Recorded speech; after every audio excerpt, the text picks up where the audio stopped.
On a cold Chicago afternoon, a young woman sat behind a small folding table on the sidewalk, her paintings propped against the wall like forgotten things. People walked past without slowing down. Hours went by, and not a single person stopped. By the time the light started fading, she had nearly decided this was the last day she would ever try. Then a man with tired eyes stopped in front of her table and looked at the paintings for a long time without speaking. She said quietly, "Only $10 a painting." He checked his wallet and found exactly $10 left to his name. He bought one anyway, and before he walked away, he said, "It's worth more than $10. She burst into tears right there on the street. What he didn't know was that those 5 words were the only thing that kept her from giving up forever. Evelyn Carter had been sitting on that sidewalk since 8 in the morning, and by 2 in the afternoon, she had sold nothing. The folding table she used was the same one her mother had kept in the hallway closet for years, the kind with rusted hinges that never opened all the way. She had dragged it 6 blocks through the cold because she could not afford the bus fare, and also because she did not want to think too hard about what she was doing. Thinking too hard about it would have meant admitting how desperate she had become, and she was not ready to do that yet. The paintings were propped against the brick wall behind her, 12 of them, all on recycled paper she had flattened and treated herself. She had learned that trick from a YouTube video 2 winters ago, when she still believed that resourcefulness was a kind of dignity. The images were vivid, a lake at sunset, with the water turned the color of copper, a fire escape draped in laundry against a pale winter sky, a woman standing alone at a bus stop with her coat pulled tight and her face turned away. They were the kinds of images that made people feel something if people bothered to look. Most did not bother. Chicago in late October had a particular kind of cold that did not announce itself. It crept in sideways through gaps in your collar and the thin fabric of a coat that had already survived 3 winters too many. Evelyn wore that coat, now her hands tucked under her arms between customers, though calling them customers was generous, since none of them had actually stopped. They moved past her table the way water moves around a stone automatically without choosing to. She had put a small handwritten sign at the front of the table that read, "Original paintings, $10 each." She had agonized over the price for 2 days before settling on it, and now, sitting here watching people ignore it completely, she understood that the price had never been the problem. She was 3 weeks behind on rent. Her landlord, a heavy-set man named Gerald, who smelled of cigarette smoke and rarely made eye contact, had left 2 notes under her door in the past week. The first was polite, the second was not. Evelyn had read them both, folded them carefully, and placed them in the kitchen drawer, where she kept things she could not deal with yet. The drawer was getting full.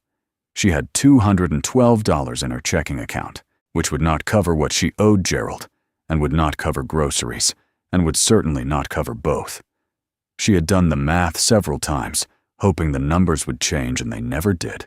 She had not always been this close to the edge. There had been 2 years at the Chicago Institute of Art years that had felt like finally being in the right place after a lifetime of being in the wrong one.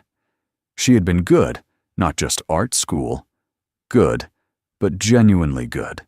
The kind of good that made her professors stop at her easel longer than they stopped at others. She had loved every hour of it, even the difficult critiques, even the late nights with cheap coffee and stretched deadlines. Then her mother got sick, and the hospital bills arrived, and the scholarship office explained very clearly that there were no provisions for students in her situation, and that was the end of that. She had left at the end of her second year, packed her supplies into a single duffel bag, and told herself it was temporary. That had been 4 years ago. Her mother had died 14 months later in a hospital room with a window that faced a parking structure. Evelyn had been holding her hand. Afterward, she had sat in the parking structure stairwell for 40 minutes because she did not know where else to go. And then she had driven her mother's old car, which needed an oil change. It would never get back to the apartment that was now just hers. She had not painted for 6 months after that. When she finally picked up a brush again, something had shifted. The work was quieter than it used to be, more interior, as though she was no longer trying to impress anyone, only trying to say something true. She did not know if that made it better or worse. She only knew it was the one thing she could not stop doing, even when every practical reason to stop was stacking up against her. The group of young men passed her table around noon. There were 4 of them, loud in the comfortable way of people who have never had reason to be otherwise. One of them glanced at her paintings and said something to the others that made them laugh. Another one leaned in, looked at the sunset painting for about 3 seconds, and then said loud enough for her to hear clearly that it looked like the kind of thing they gave away free at coffee shops to fill wall space. They kept walking. Evelyn kept her face still and her hands folded in her lap, and she did not say anything because there was nothing useful to say. And because she had learned a long time ago that the energy required to defend herself was energy she could not afford to spend. By 4 in the afternoon, the light was turning gray, and the temperature had dropped another 5 degrees. Evelyn was calculating in her head whether it made more sense to pack up now or stay another hour when she became aware of someone standing in front of her table. She looked up. The man was somewhere in his late 30s, broad-shouldered in the way of someone who worked with his body rather than in a gym, with blonde hair that needed a cut and a jacket that was clean but worn thin at the elbows. He was not looking at her. He was looking at the sunset, painting the one with the copper lake, and he was looking at it the way people almost never looked at anything, which was without any awareness that he was being observed. Evelyn watched him look at the painting for what felt like a long time. He did not make the face people usually made when they were deciding whether to engage with a street vendor, the polite, preemptive smile that said they were about to keep moving. He just looked his expression quiet and unguarded, as though the painting had said something to him directly, and he was still processing what it was. She had meant to let him look as long as he wanted, but the day had been long, and the cold had worked its way into her shoulders, and she was tired of hoping. She said it without planning, to her voice coming out quieter than she intended. Only $10 a painting. The man looked at her then. His eyes were a pale gray blue, and there was something in them that was not pity, which was the main thing she had learned to watch for. He nodded slightly, as though she had confirmed something he had already suspected, and then he reached into the inside pocket of his jacket and pulled out his wallet. Ryan Brooks had started the day with $23 and had spent 13 of it on gas and a coffee he drank, standing up at a gas station counter, because there was nowhere to sit. The remaining $10 were supposed to cover dinner, and if he was careful, breakfast. He was aware of this arithmetic as clearly as he was aware of the cold, which is to say, constantly and without drama. Financial pressure had been the background noise of his life for so many years that he no longer experienced it as crisis, only as weather, something you moved through rather than solved. He had not planned to be on this street. He had finished his last delivery 2 blocks over and taken a different route back to his truck because he needed to walk for a few minutes and think about nothing in particular. That was something his wife Sandra used to say he was bad at thinking about nothing. She said his brain was always running inventory on something, calculating costs, making lists. She had said it without criticism, the way you note a fact about someone you know completely. Sandra had been like that, observant without being unkind, able to describe him accurately, without making him feel reduced by the description. He had loved that about her. He had loved most things about her, and the years since she died had not changed that. Sandra had taught middle school art for 11 years. Their apartment, back when it was their apartment, had been full of her work. Small canvases stacked along the hallway wall, sketchbooks on every flat surface, a particular smell of linseed oil and turpentine that he still associated with feeling at home. After she was gone, he had packed most of it away because he could not figure out how to live with it, and he could not bring himself to get rid of it. He had kept one small watercolor above the kitchen sink, a study of light on water that she had done on a Sunday morning while he made breakfast, because removing it would have felt like removing something structural. He had stopped in front of the girl's table because the painting stopped him. It was that simple. The copper lake, the particular angle of the light, it reminded him of something he could not quite name, the feeling of a specific moment, rather than the moment itself. He stood there looking at it and tried to figure out what the feeling was, and then the girl spoke.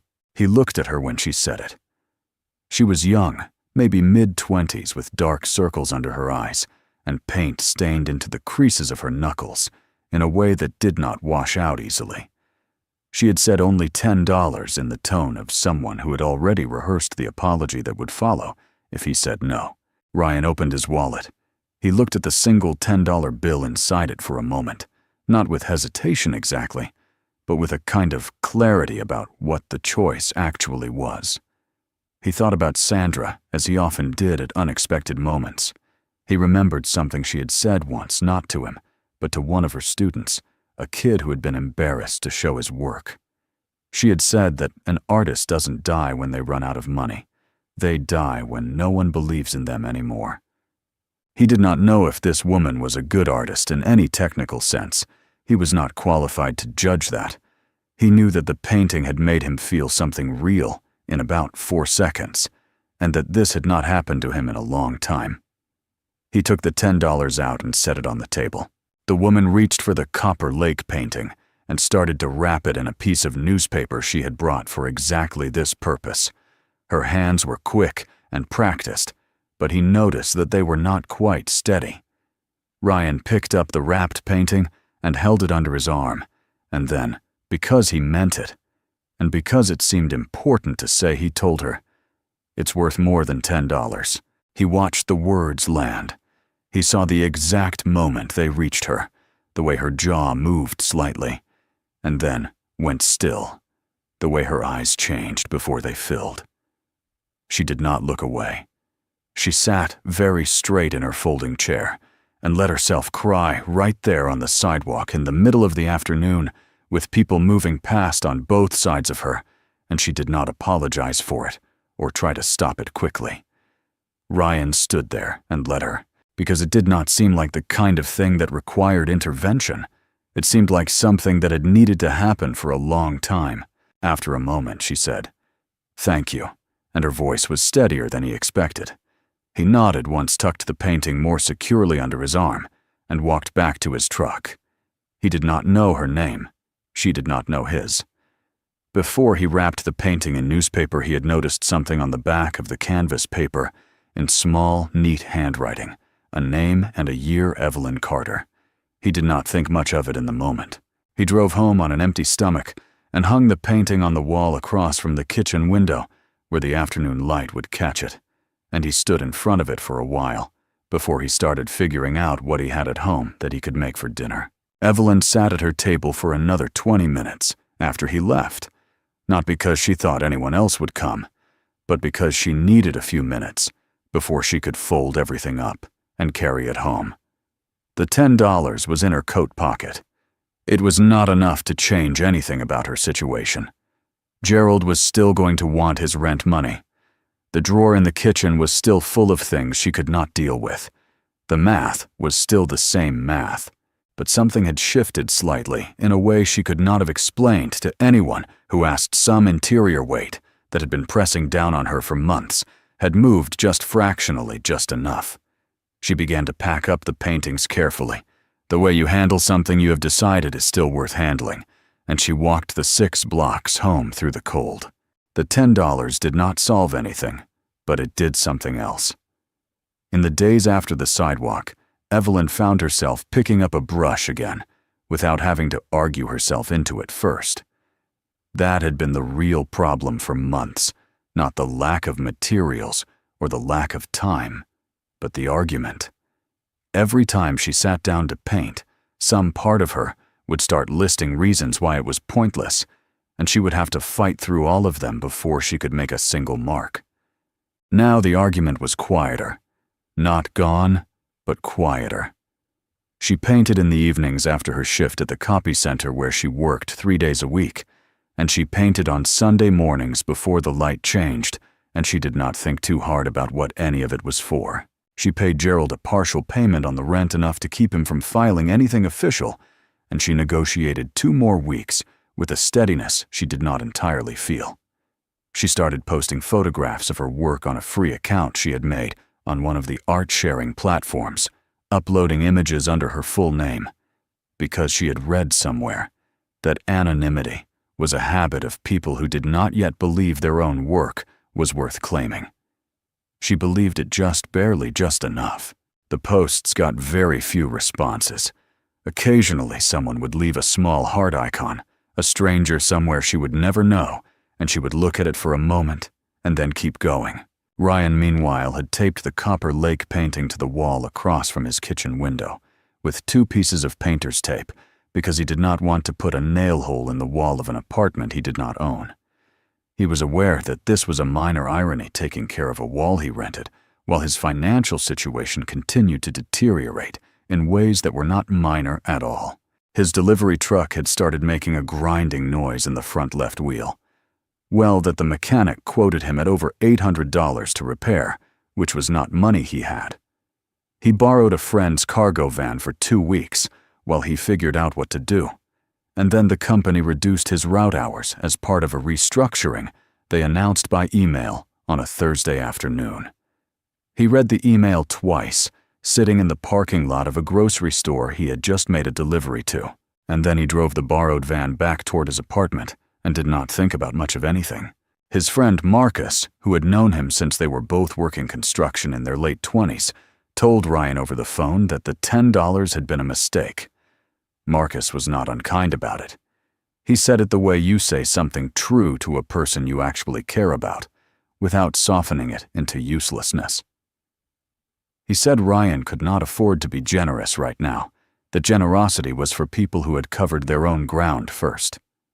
Ryan listened, and he understood what Marcus was saying, and he did not argue. But when he hung up and walked through his apartment to make himself something to eat, he passed the painting on the wall and felt something he could not account for with Marcus's logic. The painting was still there, still doing whatever it had done to him the first time he saw it. He made eggs and ate them, standing at the counter, and looked at the Copper Lake while he did it. And that was the end of his regret about the $10. Evelyn had been posting her work online for about 6 weeks when she found the blog post. She was not looking for it. She had learned early that searching for mentions of herself produced mostly nothing, and that nothing was harder to absorb at 10 o'clock at night than it was at other times. But a notification came through on her phone. Someone had tagged her account in a comment, and she followed the thread back to a post by a woman named Diane, who ran a small blog about street art and city culture. Diane had apparently walked past Evelyn's sidewalk table weeks ago, before Evelyn had sold anything that day, before Ryan had stopped. She had photographed the Copper Lake painting without buying it, and she had written about it at length, not a review exactly, more like an encounter.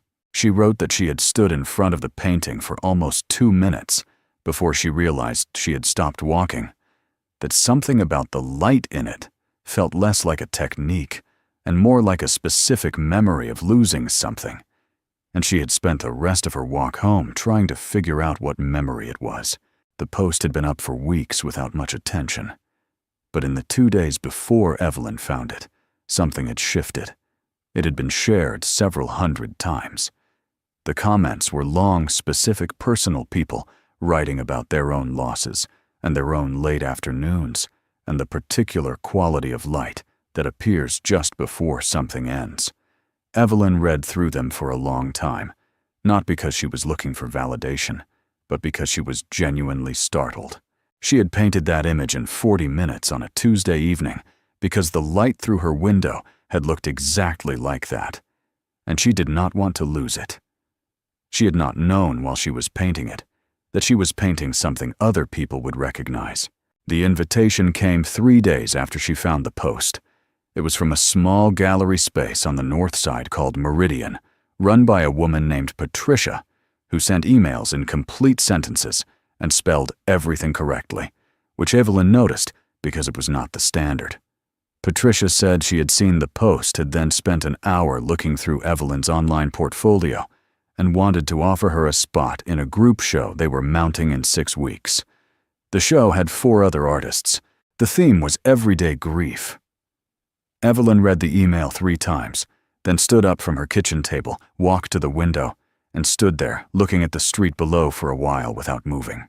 She wrote back yes the same evening before she could talk herself into hesitation, and then she opened the full details of the invitation and found the part she had not yet read. The gallery required participating artists to cover a rental fee for their wall space, $600 due within 72 hours of confirmation, non-refundable.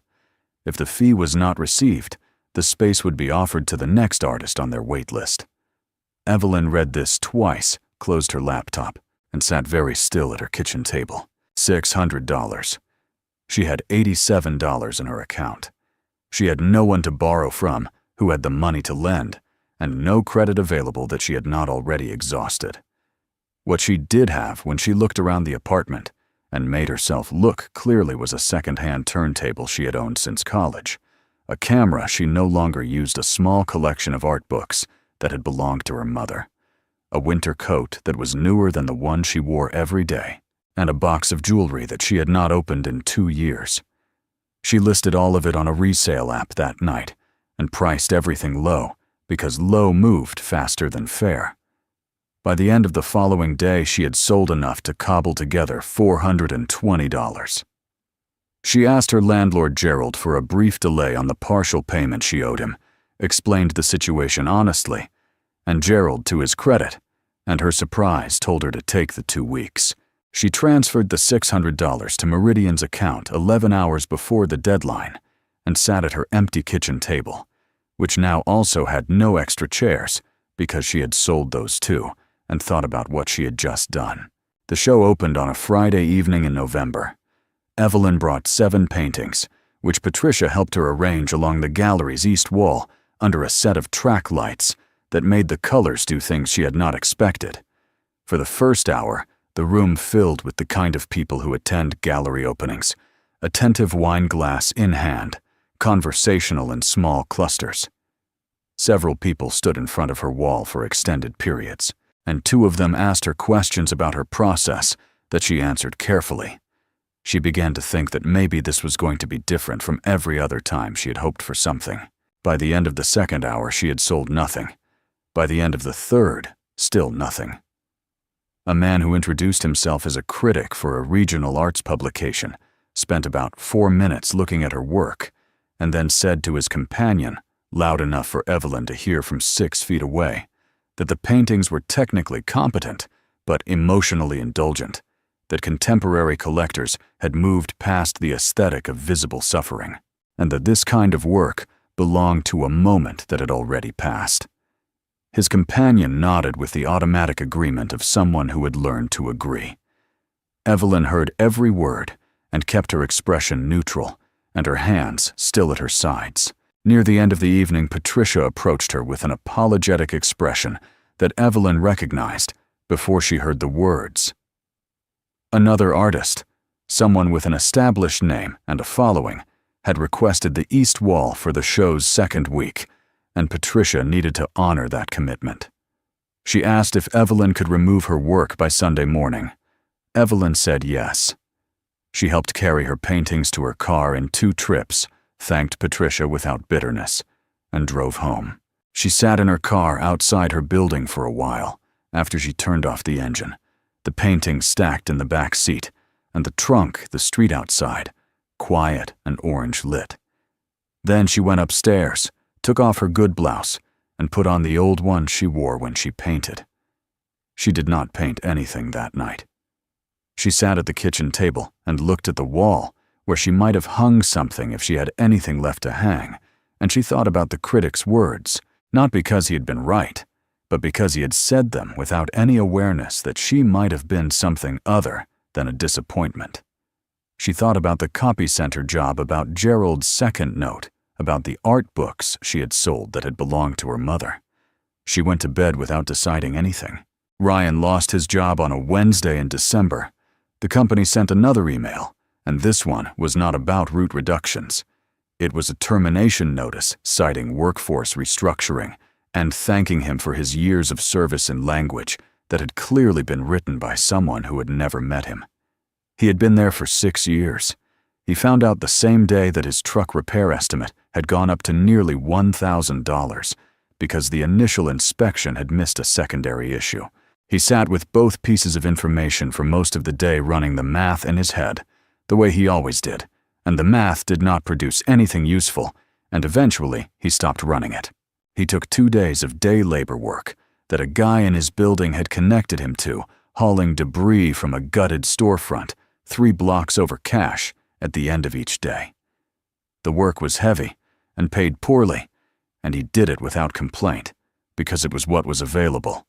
On the second evening, walking home in the dark with sore shoulders and $40 in his jacket pocket, he passed a gallery on the north side and saw a sign in the window advertising a show called Everyday Grief. He did not go in. He kept walking. He did not know why he remembered it later. It was raining the night Evelyn went to the alley behind her building with her remaining paintings. She had made the decision gradually over several days, or maybe she had made it much earlier and had only just admitted it. The paintings she had not sold, had not been able to exhibit, had carried 6 blocks in the cold and driven to a gallery, and carried back again. She stacked them against the alley wall next to the dumpster and stood in the rain looking at them. It was not dramatic, the way she was doing it. She was not performing anything for anyone. She was simply very tired, and the paintings felt like proof of a version of herself she could no longer afford to maintain. She was about to turn back toward the building's door when she noticed that the painting on top of the stack was not one of the newer ones. It was the Copper Lake, not the original, which Ryan had bought, but the copy she had painted from memory the following day, because she had needed to see it again. She had not included it in the gallery show. She had forgotten it existed until this moment. She picked it up and turned it over. On the back, in her own handwriting, was her name and the year, the same way she signed the back of every painting she made a habit so automatic she rarely thought about it. She was still standing there holding it when she heard footsteps at the end of the alley, and she turned, and the man standing at the edge of the light was Ryan Brooks. He looked different from the sidewalk, older or more tired, or both, with a jacket collar turned up against the rain, and an expression that took in the scene in front of him, the stacked paintings, the rain, her face, without requiring an explanation. He had found her, he said, because he had looked up the name written on the back of the painting he bought Evelyn Carter, and searched it online where her art-sharing profile came up immediately. From there, he had found a mention of the Meridian show in the comments on Diane's blog post, and a neighbor of his who did occasional work in that part of the north side had told him the show had ended badly. He had found her building address through a Public City Arts grant database she had applied to the previous year and never thought about again. He had heard the show had not gone well. He did not say how it made him feel to know that.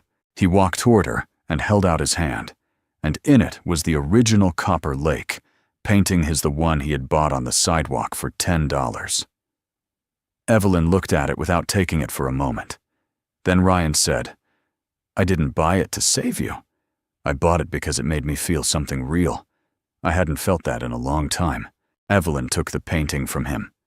She stood in the rain holding both versions of the same image, the one she had kept and the one that had come back, and she said nothing for a while.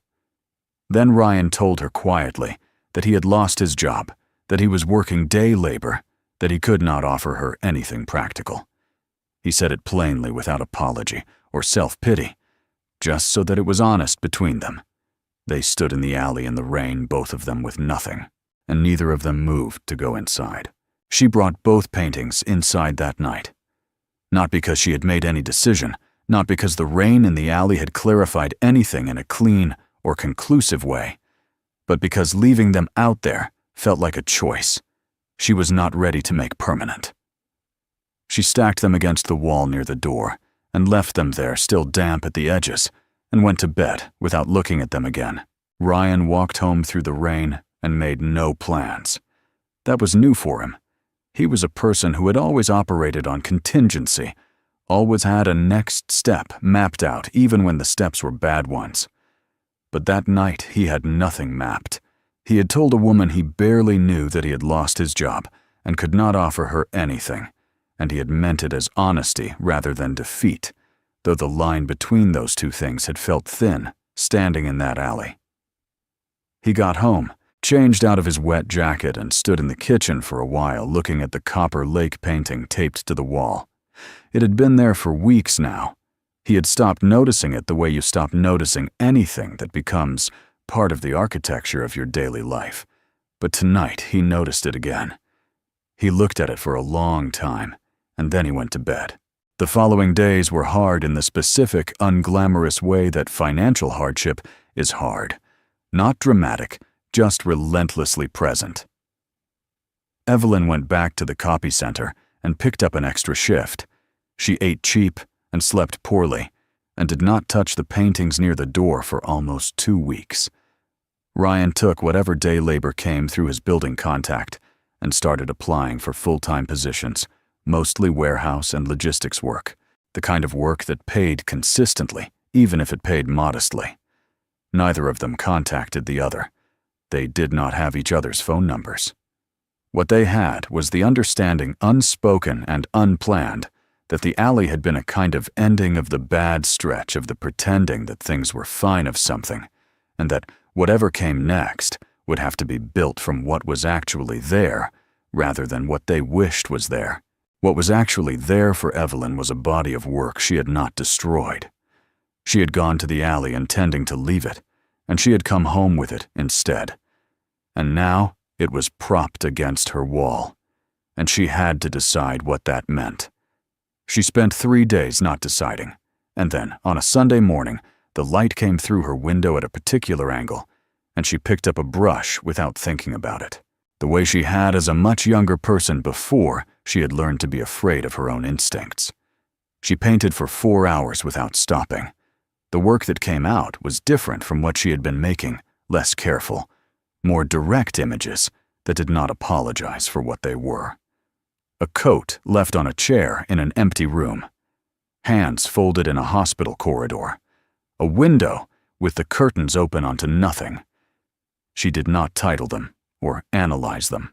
She photographed them and uploaded them to her account and went to make coffee. She did this for weeks. Not every day, but most days, and without the argument she used to have to win before she could begin. The online account grew slowly, then less slowly. Diane, the blogger who had written about the Copper Lake painting, shared several of the new images, with a short note that said only that the work had gotten sharper, and that people who cared about honest painting should pay attention. Evelyn read the note, and felt something she recognized as gratitude without performance, not the desperate relief of someone who needed to be seen, but the quieter acknowledgement of someone who had made something real, and was glad it had found its way to another person. It was during this period that she found the competition listing. It was a national award for emerging American artists, open to painters, printmakers, and mixed media artists who had not yet had major gallery representation. The prize was $25,000 and a funded residency at a studio space in upstate New York. The submission was free. The deadline was 6 weeks out. Evelyn read the listing twice, wrote down the deadline on the back of an envelope, and put the envelope on the kitchen table where she would see it every morning. She did not tell anyone she was entering. She did not make it into something larger than it was a submission, a long shot, one more thing she was sending out into the world that might come back as silence. She selected 9 paintings, wrote the required artist statement in 2 drafts rather than 8, and submitted everything 4 days before the deadline. Then she went back to the copy center and worked her shift, and did not think about it more than she could help. Ryan by then had found steadier work. A small electrical contracting company run by a man named Dennis had taken him on part-time, and within 3 weeks, Dennis had moved him to full-time because Ryan showed up exactly when he said he would and did the work without being managed. The pay was not what he had made at the delivery company in his best years, but it was consistent, and the hours were reasonable, and Dennis was the kind of employer who communicated directly, which Ryan valued more than he had expected to. He repaired his truck with the money from his first 2 full paychecks, paying the mechanic in cash, and feeling the specific relief of a problem that had been ambient for months finally resolved. He ate better. He slept a full night more than once a week. He did not think of this as recovery so much as recalibration. He was not returning to some earlier, better version of his life. He was adjusting to what the current version actually required. The Copper Lake painting was still on the kitchen wall. He had thought about moving it. Once thought it might look better somewhere with more light, and then decided that where it was had become part of what it was, and he left it. Evelyn heard nothing from the competition for 9 weeks. She had expected silence and received silence, and she had trained herself not to interpret absence as answer, though she did not always succeed. She was at the copy center on a Tuesday morning, running a large print job for a law firm that always came in at inconvenient times when her phone buzzed in her apron pocket. She finished the print run first, then stepped into the back hallway and looked at the screen. The email was from the awards committee. It was not long. It said that her submission had been selected from over 4,000 entries, that she had been awarded the Emerging American Artist Prize for the current year, and that a member of their team would be in contact within 48 hours to discuss next steps. Evelyn read it twice in the hallway, with the sound of the copy machines running on the other side of the door, and stood very still for a moment. Then she put her phone back in her pocket and went back to work, because there were 2 more jobs queued up, and she was the only one on shift, and also because she needed a little time before the information became fully real. The attention that followed was not something she had prepared for, because she had not allowed herself to prepare for it. Preparing felt too much like expecting, and expecting felt too much, like the setup for a specific kind of disappointment she had already experienced too many times. But the attention came regardless of her preparation. The awards committee issued a press release, which was picked up by several arts publications, and then by a general interest outlet that ran a profile piece with a photograph of Evelyn standing in front of the Copper Lake, painting the copy she had made from memory, the one that had come closest to being left in the alley. The piece was titled, "The Painter Nobody Saw." She had not chosen the title and did not love it, but she understood what they were going for and said nothing. The profile was shared widely, partly because of the painting, and partly because of the detail in the piece about the sidewalk, how she had been selling her work for $10 on a Chicago street corner while facing eviction. How a stranger's words had been the margin between her continuing and stopping. The detail had come from Evelyn directly in the interview because the journalist had asked about the lowest point, and she had answered honestly. She had not meant it to become the most shared part of the story, but it did because it was the part that felt most true to people who read it, the part that reminded them of something they already knew about how close the distance is between a person surviving and a person not surviving, and how rarely the difference is visible from the outside. The galleries that had previously declined her work began to contact her. The gallery that had asked her to remove her paintings early to make room for someone else sent an email that was carefully worded and that Evelyn read once and did not respond to.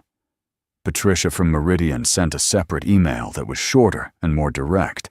She said she was glad the work had found its audience and that she was sorry the show had not been the right context for it.